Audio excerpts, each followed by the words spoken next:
వంటిది మంచిది కాదు అన్నటువంటి ఒకే ఒక సిద్ధాంతంతో నేను ఏ రోజు కూడా భగవంతుడి సాక్షిగా చెప్తున్నాను, వాళ్ళ వ్యాపారాల గురించి నాకు తెలియదు, తెలుసుకోదలుచుకోలేదు, భవిష్యత్తులో కూడా నేను జోక్యం చేసుకోను.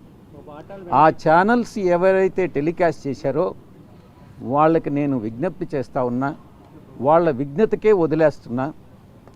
దయచేసి ఇన్ఫరెన్సెస్ డ్రా చేయొద్దు, వార్తలను వార్తలుగానే ప్రచురించండి, ప్రసారం చేయండి. మీ యొక్క వ్యూస్ని తీసుకొచ్చి ఇతరుల మీద రుద్దవద్దు అని అన్నటువంటి విషయాన్ని నేను చెప్తా ఉన్నా. రాజకీయాల నుంచి తప్పుకుంటే ఈ కేసులను ఏమన్నా మాఫీ చేస్తామని కానీ అట్లాంటివి ఏమన్నా వచ్చిందా మీకు? అది కూడా ఒక చర్చ. రాజకీయాల నుంచి నేను తప్పుకుంటే నేను ఇంకా బలహీనుడిని అవుతానే కానీ బలవంతుణ్ణి కాదు కదా.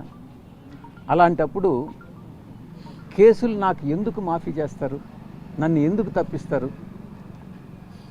అది కాదు సార్, అసలు ఎందుకు ఆల్ ఆఫ్ సడన్ డెసిషన్ తీసుకోవడానికి అంటే ఏ కారణం? అంటే అసలు ఒక పెద్ద కారణం లేకపోతే ఇప్పుడు మీరు ఒక లైమ్ లైట్ లో ఉన్నారు. స్టార్ 40 రోజుల క్రితం కూడా మీరు వెంకటేశ్వర స్వామి మీద ప్రమాణం చేసి చెప్పారు, ఇది కూడా ఒక నిజం చెప్పండి. అసలు ఏం జరిగింది, ఎందుకు ఈ డెసిషన్ తీసుకున్నారు, దీని వెనకున్న కారణం ఏంటి? నేను ఇప్పుడే మీకు చెప్పా, నేను అబద్ధాలు చెప్పను అని. నిజం చెప్పండి. నిజం చెప్పండి. అంటే నేను ఇప్పటి వరకు అబద్ధం చెప్పానని అర్థం? నిజం చెప్పండి. అంటే ఇప్పటి వరకు అబద్ధం చెప్పానన్న ఏ ఛానల్ నుంచి?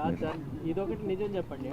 కారణాలు ఏంటి? అంటే ఇప్పటి వరకు అబద్ధాలు చెప్పాను, ఇదొక్కటి నిజం చెప్పండి. వెనకాల ఉన్నటువంటి నిజమైన కారణాలు ఏంటి? పూర్తిగా వ్యక్తిగతం. నేను ఈ యొక్క ఏ పరిస్థితుల్లోనే అయితే నేను రాజకీయ జీవితంలో నేను ప్రవేశించానో అప్పటి పరిస్థితులు వేరే, ఈరోజు ఉన్నటువంటి రాజకీయ పరిస్థితులు వేరే.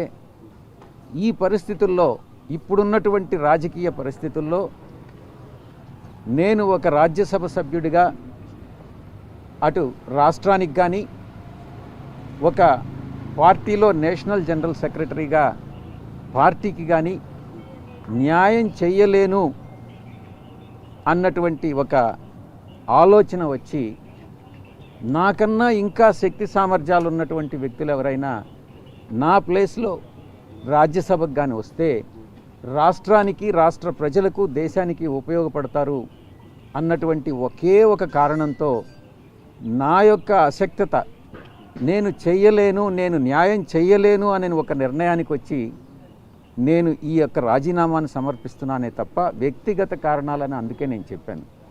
ఎవరి మీద కోపం లేదు, ఎటువంటి ప్రెషరు లేదు, ఎటువంటి అన్డ్యూ ఇన్ఫ్లుయెన్స్ లేదు. ఈ యొక్క పూర్తిగా వ్యక్తిగతమైనటువంటి నిర్ణయం తీసుకోవడం జరిగింది. ఎవరైనా ఒక్కొక్కరు మా పార్టీకి ఇప్పుడు నేను ఇంకా కూడా రేపు రిజిగ్నేషన్ సబ్మిట్ చేసేంత వరకు కూడా వైఎస్ఆర్సీపీకి ఇంకా కూడా సభ్యుడిని, రాజ్యసభకు మాత్రమే రాజీనామా చేశా. 11 మంది శాసనసభ్యులు మాత్రమే ఉన్నారు. 11 మంది శాసనసభ్యులతో నేను చేసినటువంటి రాజీనామా వల్ల కూటమి లబ్ధి పొందుతుందే కానీ వైఎస్ఆర్సీపీ లబ్ధి పొందదు. ఈ విషయం అందరికీ తెలుసు. వైఎస్ఆర్సీపీ నా ప్లేస్లో ఇంకొకరిని పంపించలేదు.